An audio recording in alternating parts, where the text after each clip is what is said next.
Hello, everybody, and welcome to Deadwood Tobacco Company Blow and Smoke Podcast. We've taken a little bit of time off to get our shit back together after the rally. Had a really busy one. Thank you, everybody that showed up for the rally. Make sure you're coming through again. Make sure you're jumping on our website, deadwoodtobacco.com, to get all your favorite sticks sent right to your fucking house by Consuela. I shouldn't have said it with the fucking emphasis on the con. Wow. Well, Consuela's going to be delivering it right out to you. Don't cut that. Just send that clip to her and let her ride. We're really happy today. We got another vendor that's coming through. We have Miguel from Crowned Heads, the regional sales manager. No, nationwide sales manager. National sales manager. Yeah. Fucking A, man. Thank you for having me on. Yeah, thank you for coming down. Now, like, when you started out in the game, like, what's your, like, beginning story? What's your antithesis of this whole thing? Well, I grew up around, obviously, family that smoked cigars. Being Latin, it kind of, is part of the culture. And I always thought cigars were very interesting, very cool. You'd see, uncles or grandfathers always having a cigar. And so I always was fascinated. In 1992, I got my hands on the original, very first Cigar Aficionado and said, man, that is really cool. And eventually fell in love with a brand called CAO. Okay. And I would bug the owner at big smokes and, gatherings and events. That one day I'm going to work for you, man. One day I'm going to work for you. And one day, Tim Osgener reached out to me and said, hey, I can't promise you a job, but I can get you an interview. Nice. And so he was the president of CAO at the time, and he let the national sales manager at the time, Mickey Pegg, who also has a great brand out there now as well, All Saints Cigars. He interviewed me, and I got the opportunity to get on board, and I was there for a long time. I had a great time. That's where I met Mike Conder and John Huber, the owners of Crowned Heads Cigars. Mm-hmm. Worked with them there and learned the road as a regional sales rep, right. Ohio, Indiana, Michigan, Kentucky. And then from there, they sold, and I went on to work for Tarano and Duran. And then eventually, as your life comes full circle many times, John and Mike reached out and said, hey, love for you to be part of Crowned Heads as we grow, and been with Crowned Heads. So total, collectively, about 20 years. But the passion started very young. Yeah, I was going to say, reeling that back in 92, you got, 12 years old? Yeah. So you were falling in love with the culture. I fell in love with the culture. I try not to mention the age because, but in 92, I remember I asked my mother to buy me the magazine. I think it was a Walden bookstore or something like that we were in.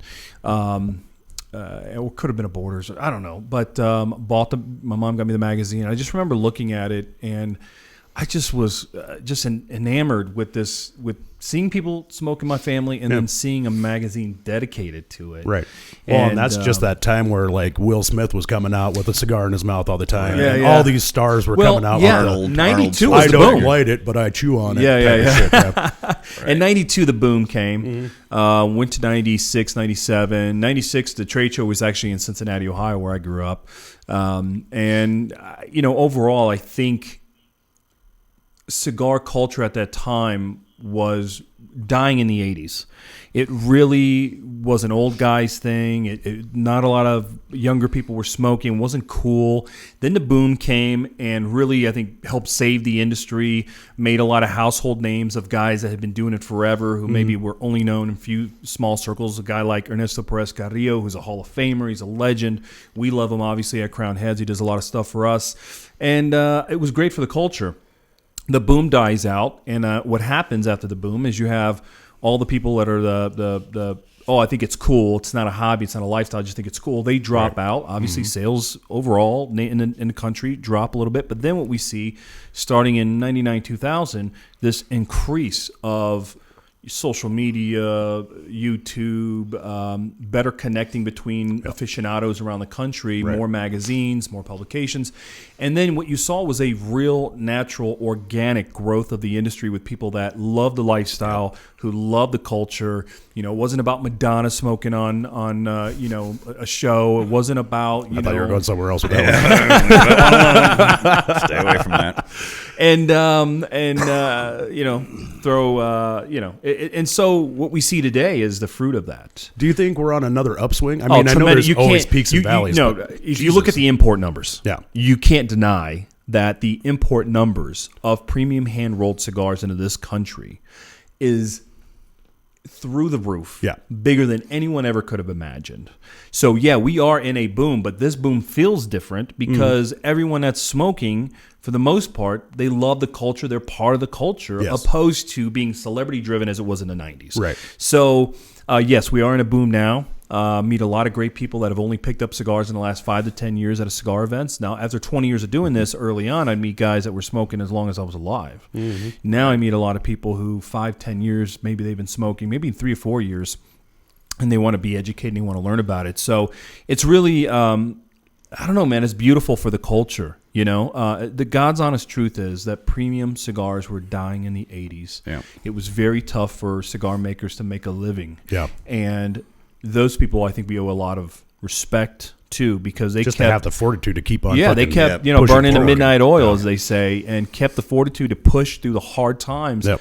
And, some of those families are like the Taranos and some of these other families, Casadas and such, that really pushed through that time and stuck it out. And because of them, we have all the brands that we have today. Crowned Heads, we have Tatuaje, and all these guys, Illusione, is because of those guys kept it going. So it's really, if you love history and you love cigars, it's something that I don't think is talked enough about. Do you think that the government trying to regulate all this shit around, tobacco and everything is kind of giving that punk rock feel like, you know what, fuck you, we'll do what we want to. I'm still going to smoke a cigar. It's almost like, a little bit of a side punk rock thing, because I've seen a lot of celebrities lately, and I've seen them in movies more, and it's maybe just because I'm more conscious because I'm a cigar, aficionado. I don't know. But you see like fucking podcasts all over the place. All these comedians have started picking up cigars and smoking them on screen. There's always a guy in the background that's not villainized anymore, but he's kind of like, just a figure in the back smoking a cigar, or an anti-hero with a cigar, or the fucking hero with a cigar. You know what I mean? Yeah. It just seems like it's exploded that way too. Like it's kind of that counterculture push. I think that's a distinct American European, right? Because if you go to Cuba, where really the culture is birthed out of, right? Right. And then you take countries like Nicaragua and Honduras, who may not really have, and Dominican, who didn't have necessarily that culture as strong, but now because of manufacturing has brought that culture to forefront, right? It's not so counter-culture there, right? But here, it is. Yeah. We are smoking, which is, in today's world, I mean, when you think about, turn of the century at 1800s and 1900s, smoking was huge. Smoking cigars and pipes were much more popular than cigarettes. Cigarettes really gained their ground after World War II. Right. That it is very counterculture. I think it is very subculture. It is very much, I mean, look, motorcycle culture, we've seen it. We've seen it with beers. We've seen it with a lot of these things that aren't necessarily mainstream, become very kind of the symbol of counterculture. And if you're smoking a cigar, the FDA doesn't want you to do it. The government is trying to regulate it. They're trying to tax it out of its existence. Hell, in Canada, I was just in Toronto for a week with my distributor up there. They're trying everything they can to kill it. So I just think really the government has made it very kind of counter-culture-esque. Right. And I think everyone who, look, the vast majority of people I smoke cigars are the kind of people who say, listen, man, I just want to work hard, take care of my family, I want to smoke a good cigar, drink a good bourbon, and leave me alone. Yeah. And I think that by itself is rock and roll. What gets me is the FDA, for example, when they first came out, they said they're going to kill menthol cigarettes. They're going to kill sweet cigars. Now, they didn't put a emphasis on that. They just said sweet cigars. We don't want young kids smoking it, blah, blah, blah. Yeah. And I said, you know what? In 52 years of my fucking life, I've never gone back behind the gym and seen some kid back there with an Insidious, smoking it real quick, going, shit, I got 10 minutes. I got to get back. No, they're smoking a doobie or that. But marijuana, on the other hand, goes completely the other way. Liquor. We got whipped cream vodkas. We got all these different. Oh, yeah, fucking A. I had a barbecue whiskey the other day. I'm like, that'd be cool. But if I get drunk on that, I'll never eat barbecue again. That's stupid.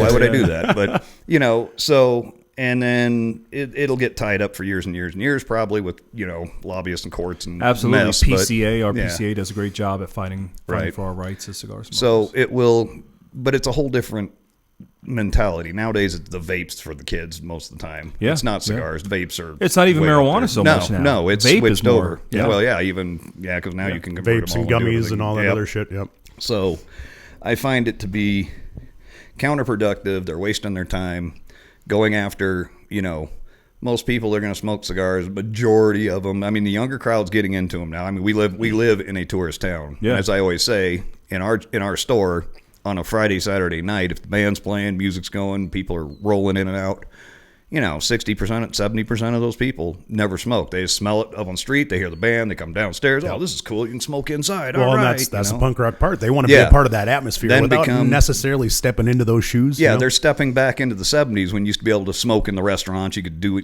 pretty much do anything you wanted in a restaurant or casino. And now it's down to very, very, very few places you can physically smoke inside legally. Look, I mean, our trade shows. Yeah. Our trade shows. Yeah, you got to fight. If you look at the history of the PCA, which was at one time called IPCPR, and before that it was called RTDA, when I first got in, when you look at how many cities in the 70s and 80s, they were in Chicago, they were in New York, they were all over the place. Mm-hmm. And I've been involved 20 years, and we've had them in Orlando, we've had them in Houston, but that's like once or twice, right? Right. For the vast majority, it's been Vegas or New Orleans, and that's because it's so hard to hold our trade show anywhere because of the cigar smoke. Yep. One thing you touched upon, I bring up a lot, and you took the words right out of my mouth.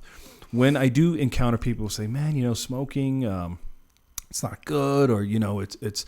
I remind everybody, just like having a drink, it's a choice, right? Yeah. And the people that think we're appealing to children, like you don't find cigar ads in Sports Illustrated or anything like that, right? We're not going after that clientele. But just walk down the aisle of a vodka section. Oh, I know. It's ridiculous. Birthday cake? Yeah. Yeah. Birthday cake flavored vodka? Yeah. Oh, and let's make one that's like extremely blue, so it appeals to the visual sense, not only the flavor sense, but the visual sense. Yeah, they're going out of their way to make everything just dulled down to get anybody that they can into the door. Right. The apple flavored whiskeys, the fucking fireballs, which isn't even a whiskey, that's just a cordial with a shitty name. I'm not going to get on that. I mean, I don't. Look, if you enjoy apple whiskey, that's your thing. I don't. Know, I'm a rum drinker, so I don't pretend to judge. But I would imagine that as a way to make it easier to drink. You know what I mean, or whatever. But we live in a world where everybody's trying to tell you what to do, what to drink, what to eat, what to do. And at the end of the day, it's really about your freedom. Yeah. When I do a lot of cigar events, one of the things I really get into a little bit of the history of tobacco, where it comes from, where it originated from. And I always close out whenever I get to give a speech, and the thing I always close out with is, you're smoking a cigar. There's nothing more American than smoking a cigar. Tobacco's from this continent. Yeah. It's from South America, Central America, North America, Caribbean. It's from the Americas. Yeah. The indigenous people smoked it. It was very ceremonial. It is in our blood. It doesn't come from Europe. It doesn't come from Asia, like all the food we eat, all the culture, all this stuff that we...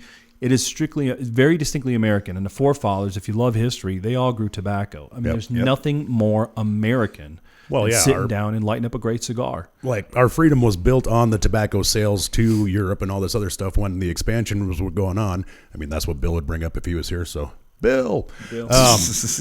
But literally, tobacco funded the country that you are now free in, to be able to be so free that you want to bitch about tobacco to get it out of your kid's hand. Yeah. When it's just the gig, man. If you like it, you like it. It's just like anything else. I really enjoy the history side of it, just because, to know where you've come from is to know where you're going. Yeah, I agree. Yeah. So, well, there's something I want to highlight real quick is when the Europeans came over and they found the Taínos. The Taínos were an indigenous group. There were a few in the Caribbean, Arawak and such, but the Taínos were the ones they encountered. They lived in the Dominican, Cuba, and in Puerto Rico, right? These indigenous people. And they were farmers. They weren't warriors like the Arawak were. And they first encountered them smoking tobacco. And they used it ceremonial. They would get together and as a ceremony would smoke. Mm-hmm. And I always say, think about how long ago that was, right? We're talking 14 to 1500s. Yeah. Yep. What do we do today with cigars? We do the same damn thing. We get together, ceremonial, smoke together, talk. I mean, it's nothing's changed. Yeah, and I tell people, if I took you to in a cigar factory in the year 1901 and I took you to one today, the one major difference that you would see is not machines. nothing technology on that end. But in 1901, they had a guy who'd sit at the front of the roller table, and he would read the newspaper, he would read books, he would read these novels to entertain the rollers while they worked. Today, it's music. They're all playing salsa, merengue, and stuff. I said, that's about the only difference you're going to see. And so the cigars have remained the same. It's not about tar and the nicotine. We fermented tobacco. It's very different. And we very much, and the Tainos did the same thing. I mean, they knew how to ferment tobacco. And the word cigar came from Tainos. The word cohiba came from the Tainos. And it's really, I got to tell you, it's beautiful. It's in our history. In premium hand-rolled cigars, it's more than just a hobby. It's literally part of our history. It's part of our history, in part just being a community. Like being a group of people that have this specialized things.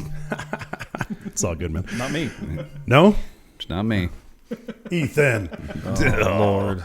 But being part of this group where, you can sit down and you can have a cigar, like I made this little tagline that cigars aren't just for pinstripes and pocket squares anymore, because it's the common man thing. Like you were saying, the blue collar guy is going to be more appreciative of that same cigar as pinstripes and pocket squares and fucking... Oh, let me look at my Rolex while I light my cigar, that kind of shit. And that's, when we were starting this podcast and I was doing a little bit of research, that's what I saw a lot of. Either the, super, super... Fat cat. Yeah. Well, it was either the super, energetic, hey, guys, this we're going to have the super sweet cigar. It's got a sweet wrapper. It's got a sweet binder and filler. And it was just like, holy shit. Or it's the guy that's, now take your time and light your match. Now light your cedar. Now light your $400 dab. Fuck you, man. Yeah. No. So it's interesting you say that, because I think there's a perception of cigar smokers as the lawyer, the big-time baller, the professional lawyer on his downtime. He's having a cigar. And I think movies have driven that and TV shows. But the truth is the American cigar market's a blue collar. Yeah. The vast majority of cigar smokers are blue collar, hardworking men and women of all shades, white, black, and everything in between. Now, when you go to other countries, you don't see that as much. If you're in Canada, if you're in England, their taxes are so high that they've kind of made it for you to enjoy, for you to pick up a $10 cigar here, you can smoke it and enjoy it. Well, that same $10 cigar, let's say in Canada, is now $50, and it's not easy for a blue collar guy to go in there and drop it, right? Maybe on his birthday or whatever. So, but here in the United States, it is a blue collar culture, and I think many of the blends that you see today are made by companies that are blue collar companies that are in these countries where hard work, is really emphasized, and I think there's a romance to cigars, and I tell people the romance isn't the fat cat smoking in his Bentley with his Rolex or his whatever, but it's really the guy who just got off work, maybe a little grease under the nails, and he's going out to his garage and he's lighting up a cigar with his favorite pour of bourbon or whatever. That's the reality. Well, you look at a lot of these YouTube videos out here, these cigar reviewers, they're just average Joe. He's in his garage. Today I'm going to try the, whatever. And fires it up. First quarter's pretty, and they're not getting, like you said, they're not getting into the, the cedar and the match and do this and that and all the prestige stuff. They're just firing. Open your $500 bottle of whiskey and pour yourself. Or your $500 lighter. Some of them are out there with Bush Light, for Christ's sake. Who cares? Whatever. Whatever works. But it's brought the common man sort of back together again. It's like you said, it's a gathering time. You get done, you go in the bar, and we see it all the time. There might be people totally opposite spectral fields, whether political or whatever, and they're in the bar, they're listening to music, they're all smoking cigars, and they start chit-chatting. And that's what it's all about. That's in the end, that's what it's all about. I always remind people of a story. I remember when I worked for CAO as a rep, I'd go to Michigan a lot, and I'd do these events out, in its Detroit suburbs. And I remember one particular event. I remember the store, and they had two guys in the lounge who were talking, and I sat down to talk with them. One of them was some kind of, I don't know if he was an executive, but wore a suit every day for Ford, and the other guy worked on the line. Right. And it was so funny because I had these two guys there who say, dude, at work we will never see each other. but we come to the same cigar lounge and Yeah. we talk. Yeah. Yep. And I was like, dude, that is what I mean. That is what it's about, right? Yeah. And the God honest truth was the guy who had to worked on the line would buy a box, and the other guy would buy a 3-pack. You know what I mean? Yeah. Right. Yeah. Yeah. So- I mean, you buy to your means, obviously. yeah. Okay, Miguel. Yeah. Question. So, in 20 years in the industry, Yeah. you've seen a ton of changes. A ton of changes. Even with the companies that you've been at. Yep. Companies have culture, companies change, they amalgamate, they evolve. What does that look like with Crowned Heads? Tom, you've been there. How has the company changed?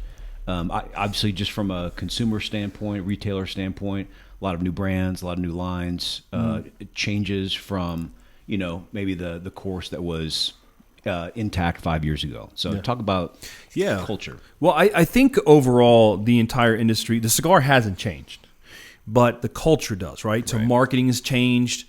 Look, when I first got in, 660s were an oddity. Yeah. Right. Then they became a regular production. And then people said, I need to go bigger. 770s, 880s. My buddy Tom Lazuka from Asylum Cigars, 990. who's done an amazing job at that, right? Has created an incredible following for that. So those things have changed. And of course, every cigar company has to change as well, right? Because if you don't change a little bit, you're not going to keep up. But for us at Crowned Heads, we do tend to swing towards thinner ring gauges, right? 42, 46, 48, 50. Once in a blue moon, you'll see a 56 from us. That's about it, right? So our thing very much is we stick to the Vitolas and things that we do. But John Huber, one of the owners of Crowned Heads, John is an artist. He's a guy who's a very creative person. And I've been around these guys, right? And so they're always creating. And when you're always creating, there's always something new you're working on. So new cigars are in high demand. Mm-hmm. Right. I have retailers that say, we do a lot of limited editions. Yep. And I have retailers that say to me, you'll meet people that go, man, you guys do too many limited editions. But I have so many retailers who come to us and say, I appreciate all the LEs you do because that's what brings guys back to the store. Yeah. Those cigars we put in the middle of the table. They may not take up shelf space regularly with our regular production stuff, but they put them on there. And the most popular term is what's new. What's new? Right. Consumers, what's new?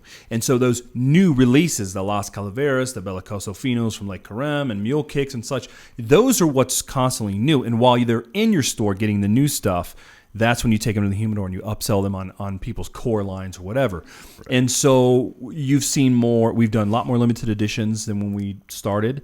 Obviously, some of the earlier lines, they do slow down. Yeah. Headley Grange and J.D. Howard and Four Kicks Maduro isn't out there as prominent as they used to be. But Four Kicks, which was our very first blend that we released, is still strong out there. Yeah. And then it just naturally, when you work with other facilities, like we don't work with just one factory. We work with Drew Estate, Willie Herrera over there. We work with the Garcia family at My Father Cigars. We work with the legend Ernesto Perez Carrillo at his factory called Tabacalero La Alianza. And we've worked with another guy named Iradio Pichardo in Nicaragua. Mm-hmm. And so when you work with them, they all have their own style, right? I could show one guy a leaf and he'd say, that's ready to roll. I could show it to another guy and go, I would ferment that an extra 30 or 40 days. Wait a little bit. Yeah. Or how they blend. I always say you give two chefs, the same exact ingredients, and you can have two completely different meals.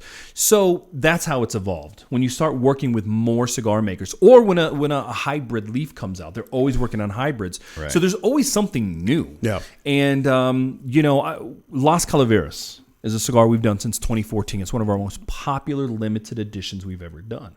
Every year the blend changes. Well, that's for a guy like John Huber. Right. That is fun because every year he gets to be creative with it, right? And and since 2014, the blends have been completely different every year. This was the first year we did a Puro, a Nicaraguan Puro. And so there's always more things to discover, right? And different things inspire you, Well, they're really heavy on the music. I mean, they name a lot of the cigars after music, which I fucking thoroughly enjoy. Yeah. But that the Series E, the Eddie Van Halen, whatever. The 5150. Yeah. It's a sales point for any guy that's going to be our age to be like, I fucking love Van. 5150, fucking A. Jericho Hill, Four Kicks is a song from Kings of Leon. Right. But but it's not overtly like cheesy, right? No. We don't have the Johnny Cash cigar. But No. we have a cigar called Jericho Hill. But if you understand his music and you know his music, Yep. then you ask questions. You Right. know, why is the imagery on the band? Why this or why that? And for us, again, that's part of what we call the Da Vinci Code of Crowned Heads, is that we have all these things in our cigars that inspire us. But on the forefront, you could just look at it in the shop and say, well, that looks like a great cigar. But if you're in the know, or if you understand, or if you want to go deeper, we can share the stories. Because when you walk into the corporate office of Crowned Heads in Nashville, Tennessee, there's a huge picture of Johnny Cash, and there's a huge picture of Gatemouth. And you have, and so it's very inspirational. Music is a big part of what we do, and it's part of a lot of people's lives. So it does inspire people, you know, and we're no different. But the evolution of a cigar company is always changing. I always say, look at Fuente, right? Fuente is making very different cigars than they did 30 years ago, 40 years ago, 50 years ago. You know, they were making, I think, originally curly heads. You know what I mean? And then Padron. Who would have ever thought that Padron would come out with a Connecticut cigar, right? So every company evolves. Is the idea is, I think the companies that have stayed true to who they are, their mission statement, what they believe in, and if you don't chase the commercial and you stay true to what you do, I think people appreciate it, respect it, and I think that's the evolution of Crowned Heads. Where does it go? Who knows? You know, we look at the best way we describe our cigars as far as how they're kind of lined up is that Crowned Heads is the band, and each blend is a different album.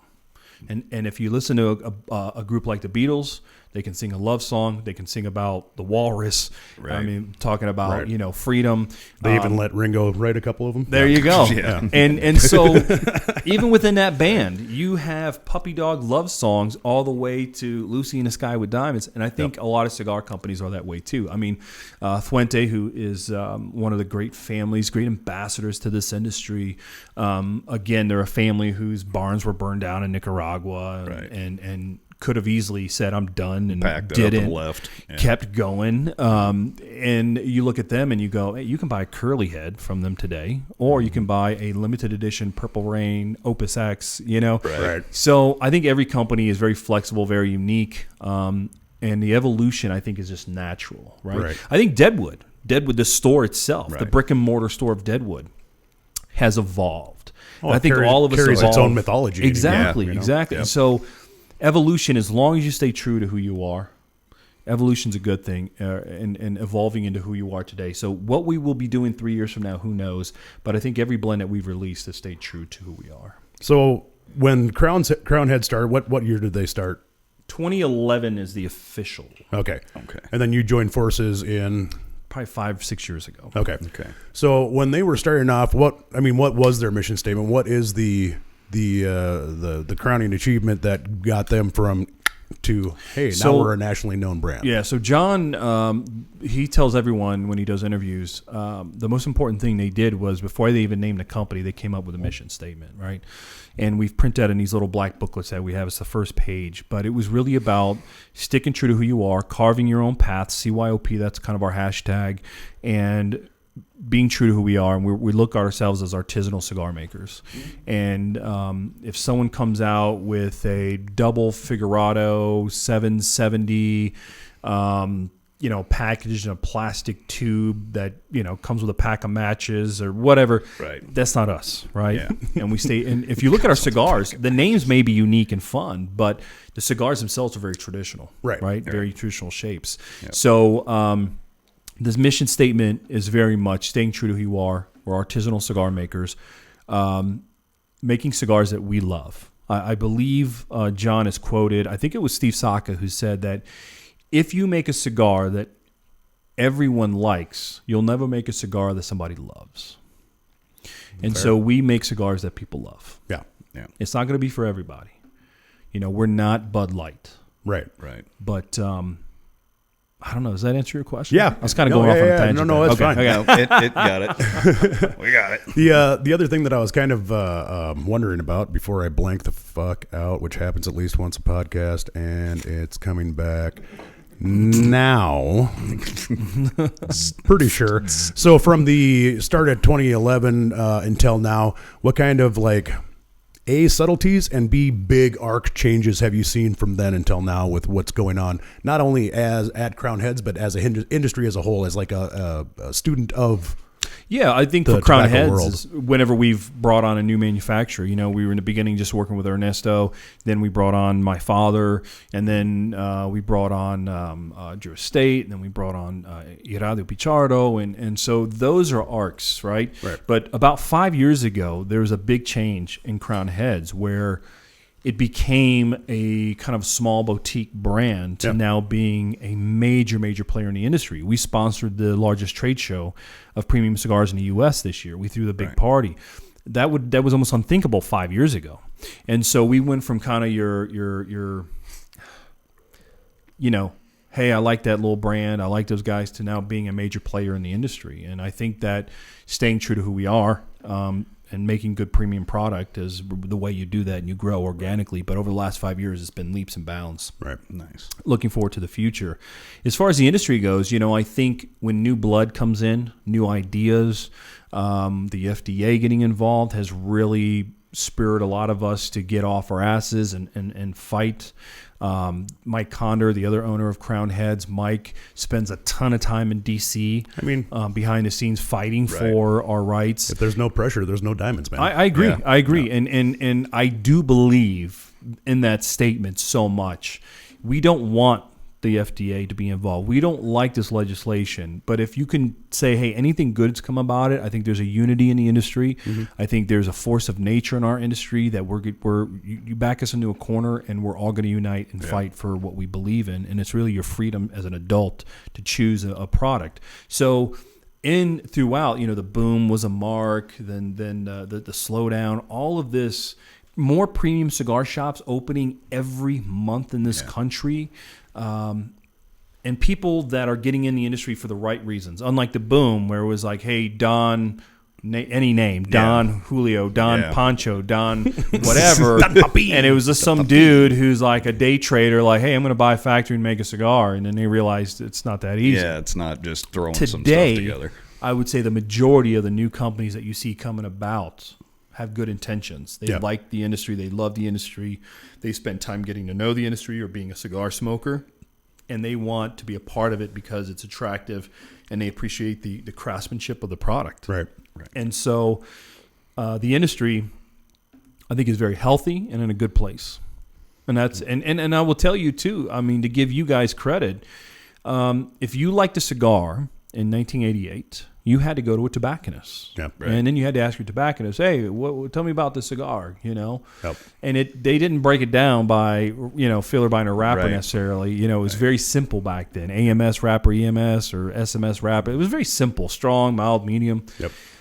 But because of podcasts, because of publications, because of Zoom, I mean, people used to get together in a garage and smoke with a group of guys. Right. Now I've been invited on some of these guys. They're the only one in the garage, but they're on a Zoom smoking with cigars in Australia, smoking a cigar with a guy. Right. And their friends and their wives are going, or sometimes it's women too, I don't want to discriminate, but say, hey, you're out there by yourself. No, I've got 50 friends with me on Zoom right now. On Zoom You know what right I mean? now, we're good. And so it's incredible. And it's the technology and what you guys do add a lot to our industry because people listen and they want to learn and they want to hear about it. That wasn't around in the 80s or the 90s, right? So the education level today, even 20 years ago, a guy would say, hey, is this strong, mild, medium? What's the wrapper? Now I get, hey, what's the filler? Where's the filler being grown? Who's rolling it? You know, and these guys know these cigar makers.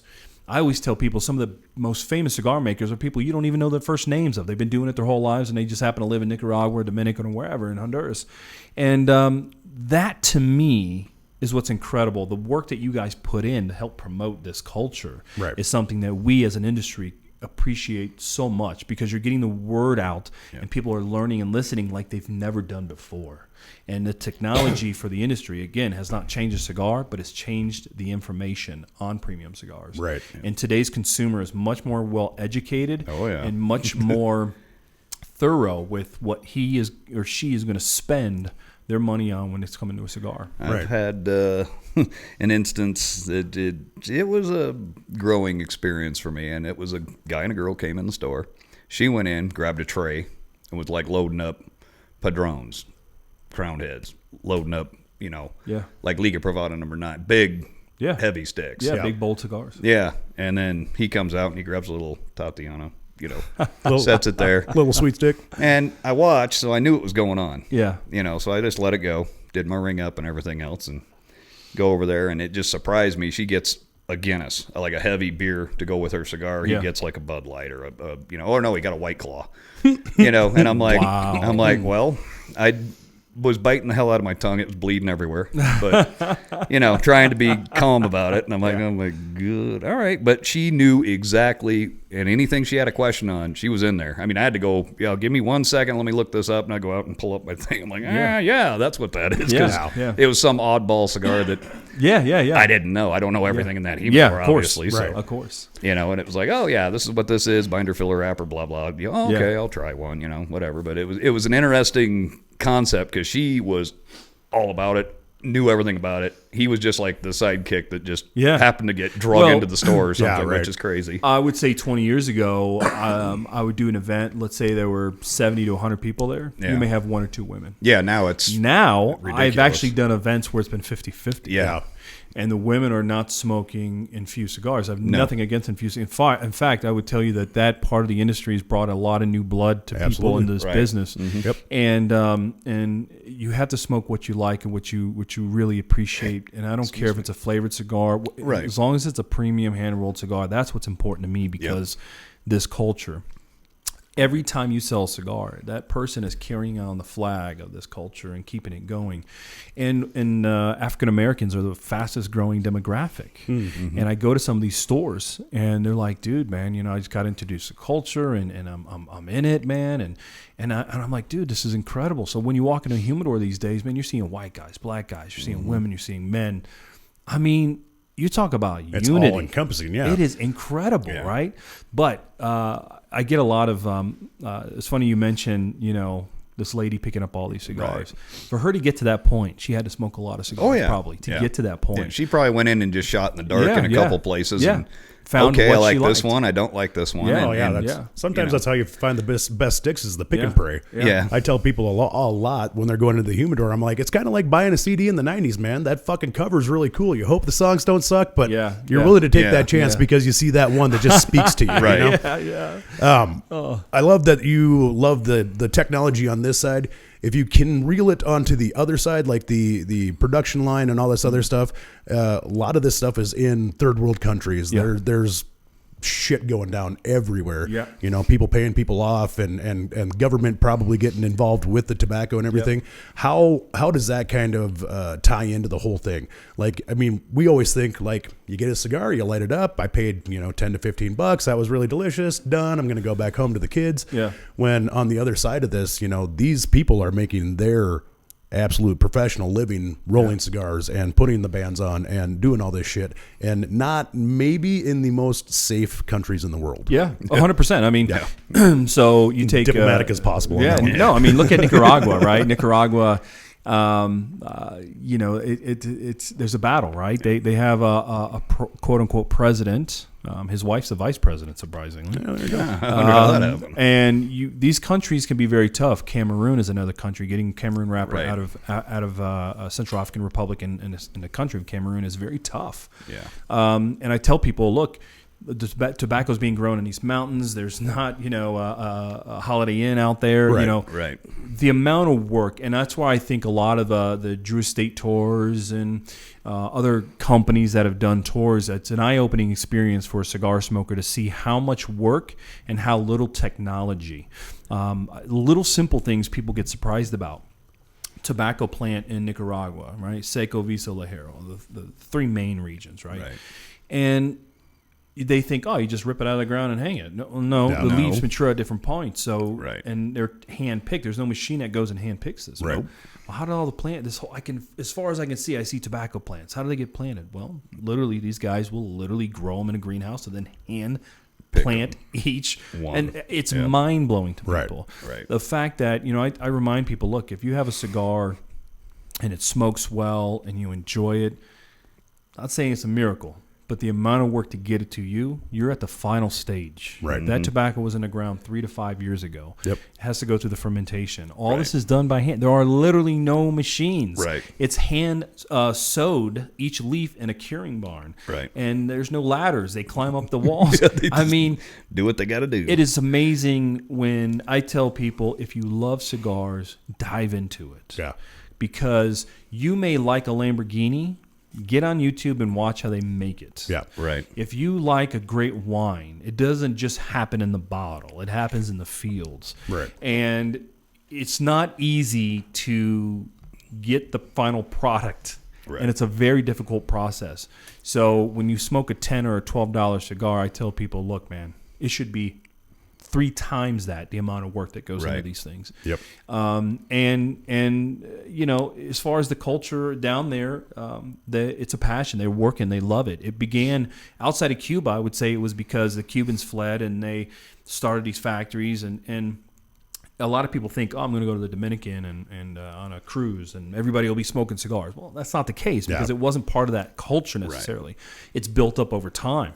And so all of that, these countries now, premium tobacco is a major part of their export and their lifestyle and their business. So the governments can be very difficult to work with, but they do know that it employs a lot of people. Right. And I would say that there's some great Nestor Plasencia, AJ Fernandez. A lot of these guys will have daycares on site. They'll help pay for doctors. You're balancing a product coming out of a third world country. It's never easy. Right. And so when you do pick up that cigar, appreciate how far and how hard it took to get it there. That's what I always tell them when they go to put it out. I'm like, don't smash it. Just set it in the ashtray. Let it die natural. Let it die with dignity. Is what I always say. Yeah. Yes. And I mean, just like anything, I mean, it's the amount of work that goes into this. Yeah. There's Well, there's got to be a fucking just mind-blowing amount of like tightrope work because obviously government's trying to get their nut, so they're going to ask for whatever stipends that they can ask for, but they can't over ask because then this crop goes somewhere else and then they're fucked for money and there is no more stipends. Yeah. So it's this very weird balancing act between underworld and of course, because Nicaragua, you know, sometimes you got to do some things that maybe not feel so ethical for sometimes. Right. But then the government's like, hey, we want you guys to be productive. We want to keep people employed. At the same time, the government can say, you know what? Everyone in the tobacco industry is getting a raise. And as a cigar maker, regardless of what your margins are, you got to meet that, you know. Or it's a presidential election and people are striking and walking in the streets and the factories shut down. All of those things you deal with that you don't necessarily deal with in the United States as much, right? Yeah, right. And getting out of the country, you know, if anyone's ever been to Esteli, you know, you're not flying into Esteli, you're flying into the capital, you know, Managua, and then there's that one Pan American highway and there's one Pan American highway out. And so if there's a cow in the middle of the street or there's a wreck or something, I mean, it all, you know, I always talk to people that go, man, why are cigars that are always coming out always delayed? They never come out when they say they are. Well, sometimes you can't always. It's a joke, but it's a little truth to it. I go, sometimes there's a cow in the middle of the highway and you can't do nothing about it. You got to wait for him to walk on by. But Miguel, what you're saying is it doesn't bother you that warlords are profiting off of the Cameroon tobacco trade. is that what you're saying? Wow, this you have like no conscience whatsoever as you sit here. Yeah. No, you know what's funny? I mean, Cameroon is a unique tobacco. It's a unique leaf. Extremely expensive, very delicate. It's grown mainly in Cameroon because it's called Cameroon, right? But also Central African Republic grows it as well. It is you talk about getting cigars out of Esteli or wherever is very difficult. It's 10 times as difficult in those areas. Even getting in maybe things that you need to grow good tobacco, just materials to help the plants grow, whatever. It's hard to get that in, hard to get it out. And so when you're dealing with, you know, those countries that are, I don't know if you can say fourth world almost sometimes, you're dealing with a lot more issues. You are dealing with warlords. You are dealing with no highways or no streets. You're dealing with a lot of things. And, you know, those are old French. The French actually brought the tobacco there. And, They've controlled a lot of that market for a lot of years, and that's why I think you see Cameroon seed being grown in Honduras and other countries, because it's so hard to get real, genuine African Cameroon. Yeah. Mm-hmm. And so people are growing the seed in other countries. And much like Connecticut, U.S. Connecticut is now grown in Ecuador as well, called Ecuador Connecticut. Yeah. It's because supply, demand, and what we've turned is it could have been, hey, that Ecuador Connecticut's inferior to original Connecticut. Not anymore. Yeah, now they're seen as an equal. Right. And Cameroon, that could happen in the future with Cameroon being planted in these other countries. One day we can see that equal. But there's very few companies, I think, that really get their hands on genuine African Cameroon. One of them being Fuente. Yeah, talking with the Fuente rep not that long ago, just started my mind racing on, all right, they've got to be one of the biggest purchasers of the Cameroon wrapper, right? And so for them to be able to lock up and secure the production of that wrapper for a 25-year contract, whatever it is, what you have to deal with to be able to secure that, because it's a volatile area. Very volatile. Yes. Very volatile. And they have a great relationship with, I always slaughter the name, but Mirpal family, I never say it right. But that family has been involved in generations of growing Cameroon wrapper, and they're very tight with the Fuentes. So Fuentes, it's funny. I'll meet people that go, I don't really smoke Cameroon, and I'll ask them what cigars they smoke, and maybe they'll mention a Don Carlos or a Hemingway, and I go, that's a Cameroon wrapper. Yeah. They don't even realize that it's a Cameroon wrapper. Smoking, news to me. Yeah, and so it's one of those. If you're smoking a cigar with a genuine African Cameroon wrapper, you have to truly appreciate, even more so, how that tobacco got out of that country. Yes. Yeah. And then go from the continent all the way to Latin America, processed, aged, and then put on a cigar. Yeah. Right. I mean, it's, again, not a miracle, but good Lord. Yeah. Right. There's easier ways to make money. Yes. There's for sure. easier wrappers to use, right? Right. But majority of these cigar makers are artists. They're chefs. And to get their hands on things like that is a dream come true for them. And so, again, when I tell people, when you pick up that cigar, and there are plenty of people that just smoke, put the cigar out like you were talking earlier. Yep. But there are people, I say, dive into it, because as you smoke that cigar and you think about all the tobaccos in there, all the work, all the people that have put their time and energy into this, man, it is really something. And then with a Cameroon wrapper, it's even more mind-blowing. Yeah. And I think things can always change, right? Weather, bad weather. A few years ago, we had a Connecticut broadleaf shortage. Bad weather and other people buying out the crop. So all of us have to kind of dip, dive, and try to, go with the flow. We had a cigar called Le Carême that I absolutely love. Box pressed, Connecticut broadleaf, made for us in the DR, all Nicaraguan filler binder. Connecticut broadleaf wrapper. That wrapper was impossible for us to get a hold of for a while. And there's two things that we could have done. One, we were offered broadleaf that was grown in other countries, Pennsylvania, Nicaragua. Hey, it looks the same. It doesn't taste the same. No, big difference. Or we could take the cigar off the market, lose sales. And that's what we did. Yeah. And to me, that speaks to the level of John and Mike's commitment to quality, consistency, and being very honest and upfront about their cigar. So that cigar was off the market for like 2 years. Right. People would say, dude, what's going on? I'd say, Can't as get much it. as a sales guy, it drives me crazy. Yeah, right. At the same time, I appreciate that we had the commitment to say, we're not going to change the blend. No, We would rather take it off the market and lose sales before we change the blend. So does that change change their mindset going down the road? Because here's the kind of two-ended question that I have for you. How do you handle like projections for the next 5-10 years or whatever, even the next fucking year, to be able to know that you're, getting enough tobacco from A, B, and C to be able to make, said things? How do you handle, or how does Crowned Heads handle the projections versus the, sales per year? Are they going to dip? Are they going to exceed? And obviously the aging can kind of help with that, because you can just put it back in rotation, and this is fermented for another, like you said, 60 days or a year or whatever.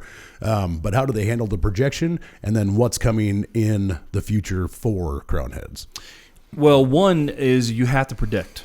And I will tell you, when COVID first broke out, everyone started pulling back production. Yep. Or saying, hey, we're going to do this limited edition, this one, we're not going to do those this year. We'll put it on the back because we didn't know what was going to happen, right? Meanwhile, in Deadwood, we never shut down.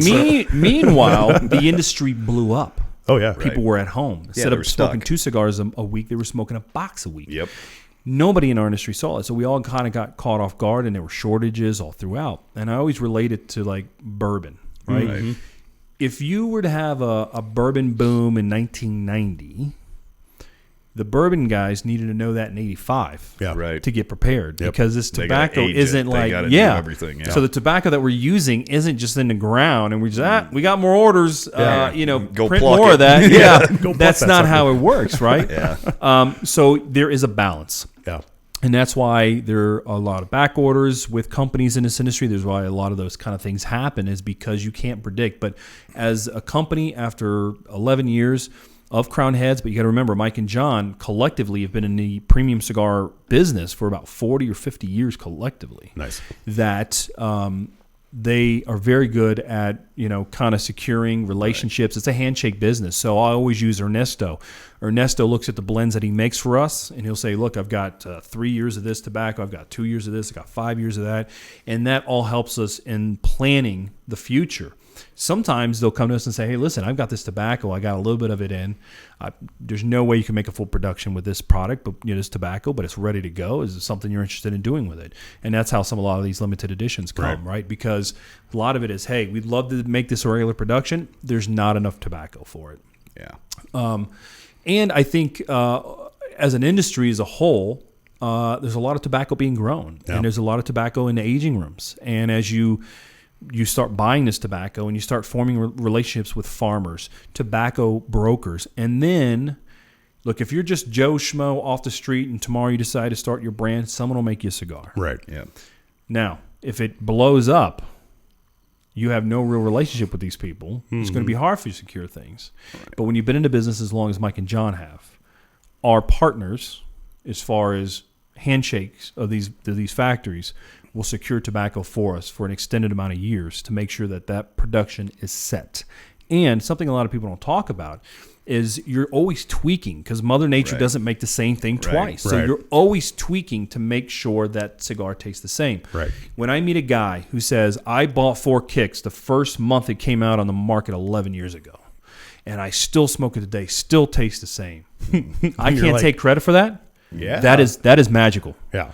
To keep that consistency, that is the hardest thing to do in this industry is consistency. Yeah. And when you can nail that, that's how you create legacy brands, the Padrones, the Fuentes of the world.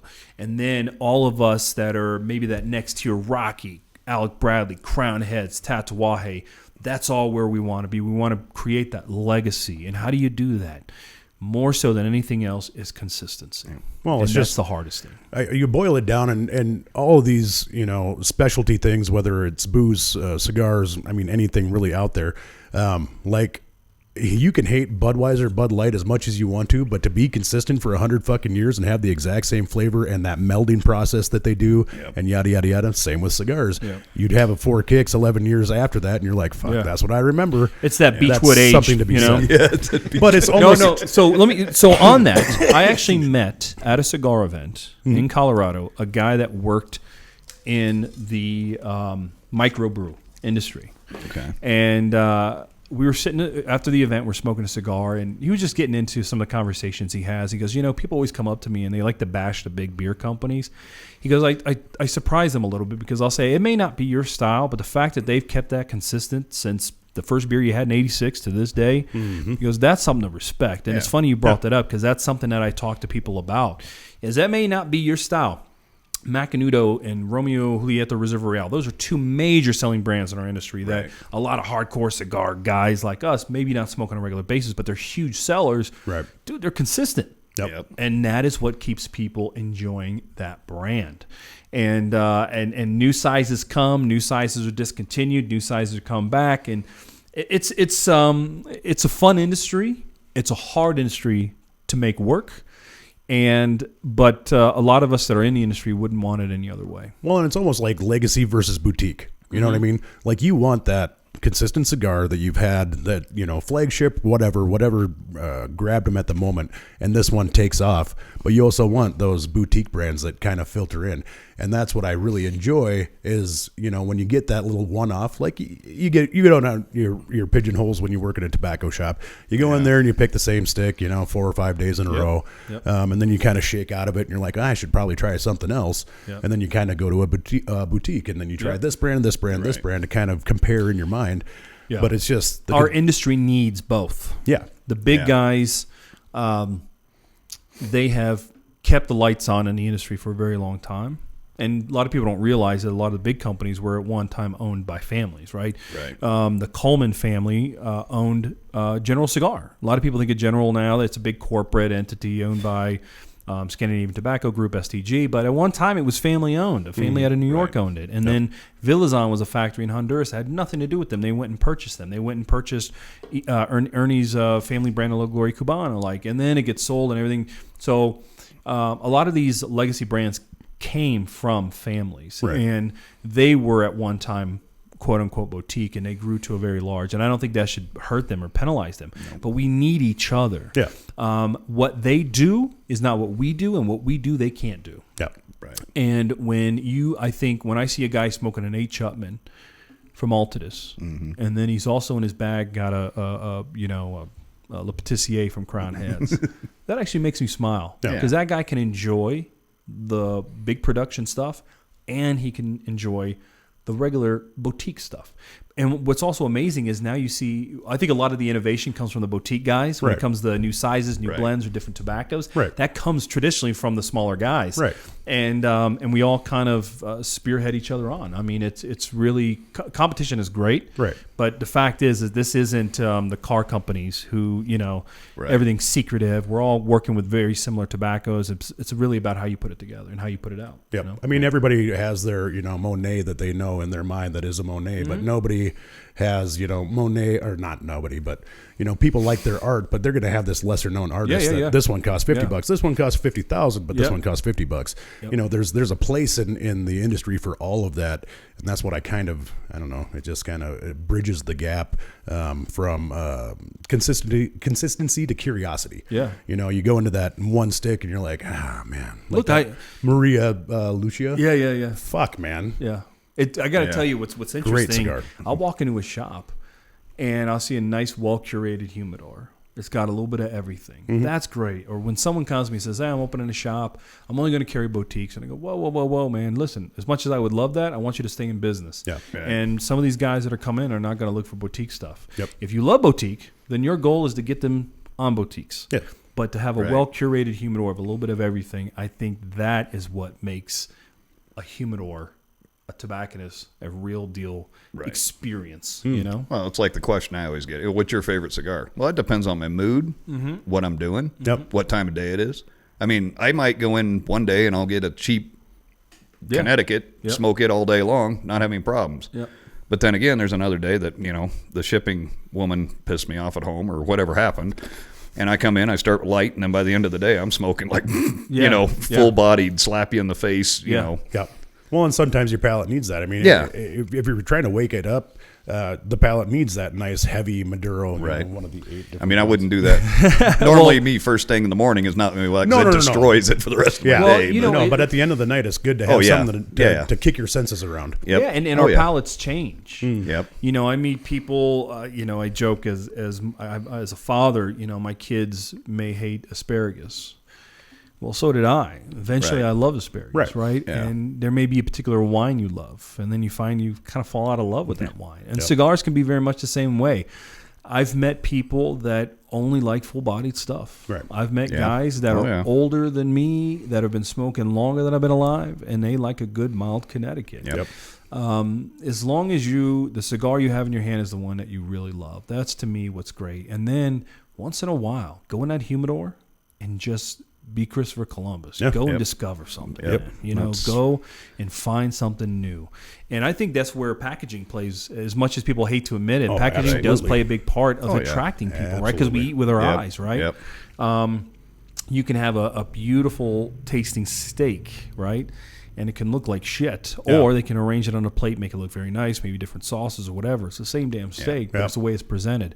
And I think, and that's why there's so much work that goes into the bands, that go into the story, that goes into the boxes, because they're very proud of what they've produced and they want it presented correctly. And then we love that, you know? Yeah. I think you guys and Crux are probably the two that got most unique. I mean, look at Crux. Yeah. You know, their box used to be that gothic black. Yeah. Yep. Couldn't read it. What the hell? What is this? Yeah. Casey and those guys over there to do a great job. I love Crux. They flip-flopped and then just went to a plain, very white, outstanding box. You flip it open. I mean, it takes us out of a job because it tells us, it gives you an idea what the strength is, what's in it, flavor profile right on it. Yeah.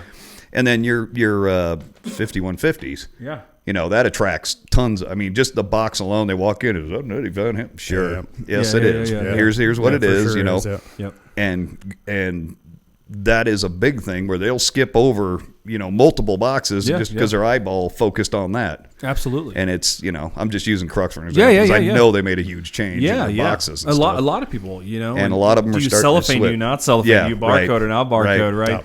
These are all things that have affected companies the industry. barcode, please. Yeah. Please barcode. Please fucking barcode. This show is pro barcode. Yeah. You guys should come up with a shirt for the store and then on the back say, please barcode. Yeah, right. You know.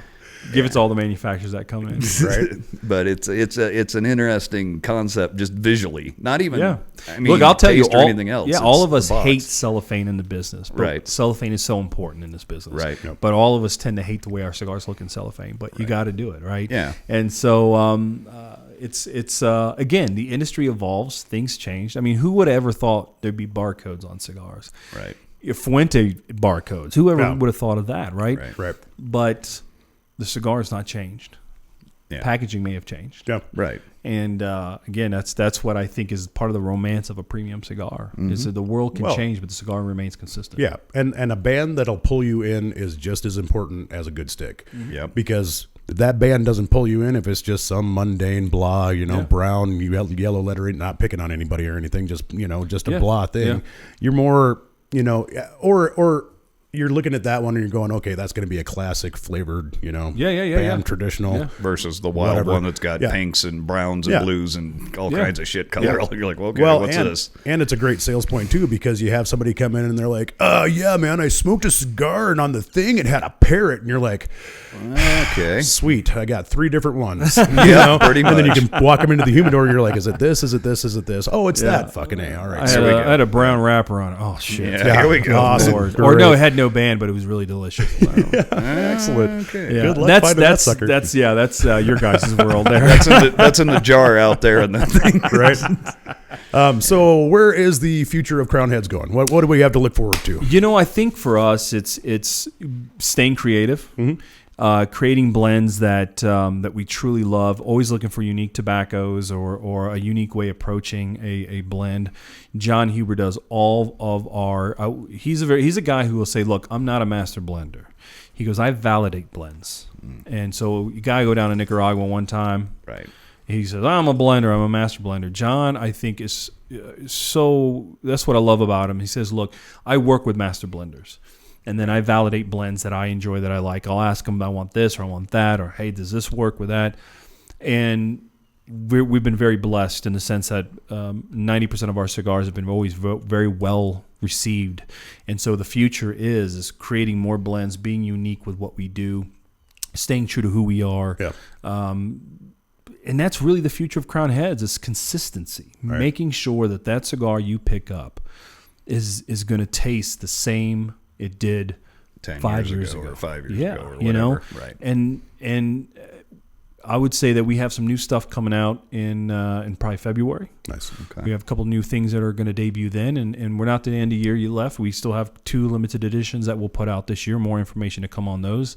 Excellent. And always just having fun. You know what I mean? If it's putting out a limited edition because of a unique tobacco or putting out a limited edition shape, you know, we don't do a lot of figurados. And that's where the limited edition Le Carême Bellicoso Fino came from.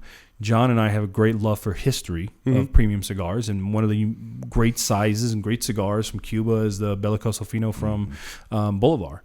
and we don't do a lot of figurados. It's not our thing. So we did a limited run of a Bellicoso and a Le Carême. It's kind of an homage to that cigar, and became a huge seller. You know, we do that almost every year now. Those kinds of things is what you can expect in the future from Crowned Heads. Right. Always staying true to who we are, though, and what we do, our swag, even our hats. We have fun with it, and I think that in the history of tobacco that are for cigars, our industry, or maybe we'd like to believe that we've given more than we've taken from the industry. That's really what it's about. We want to add to the culture, want to add to the history of cigars, and not take. We want to give, and I think that's the history and the future of Crowned Heads. Gotcha. Good deal. Yeah. Excellent. Well, I want to thank you very much for coming down and hanging out with us and leaving those cats at the store by themselves, just probably freaking out. I don't know. Hunting and pecking on that fucking computer. It's got to be amazing to watch. Yeah. But thank you thank you very much for coming down and giving us all your information. I love the knowledge that you spew out. Thank you, man. Yep. Make sure that you're going to deadwoodtobacco.com to get your favorite Crowned Heads. We've got a vast selection available online. We have the 5 and 10 packs right now. I don't know if they're going to be surviving until after this podcast, but anyways, we are offering 10 packs where you get 2 free cigars. We're offering a 5-pack where you get 1 free cigar. It's a good way to not have to do the pick and pray, but when you get it at home, you can kind of go through all those different flavors, see which one is your favorite on your palate in your home, and make sure you just kind of let us know what you think of everything. Thank you very much, guys, for tuning in. Find us on Facebook and Twitter and Instagram and all this other shit, man. YouTube. Listen to us anywhere that you can listen to us, and watch us on YouTube or Podbean. Thank you so much for tuning in. And now I got just a side question for you. Yes, sir. So kind of just to fade out on this, but I have this weird theory about selling cigars, right? And you seem to be kind of both at the same time, and I really enjoy that. But you're the storyteller and the knowledge of product. So like I tend to lean very hard on the storytelling side because I don't retain that product knowledge. Like, filler wrapper binder, I mean, I can squeak by, but when it comes down to it, I'm like, jumping out and looking at the phone. Let me go look real quick. But when it comes to stories and the romance of it, I feel like I myself can sell cigars more on romance than I can on information. Yeah. A little bit of information. Here's what it tastes like. Here's the flavor profile, but here's the romance behind it. Here's the story. Yeah. And I think that's just as important, but I like the way that you kind of coalesce the two together. Thank you, brother. I appreciate it, man. Very good. Absolutely. Thank you, guys. Yeah. All right. Cool, man. Thanks for coming on. Cheers. Deuces. It's a really shitty joke, but Words. we're live right now? Oh. He was a Native American with a dead penis. It's a true story. Too much of that peace pipe. Or fire water. Walks with limp dog. It's a rich traditional name in the Native American community. We're good.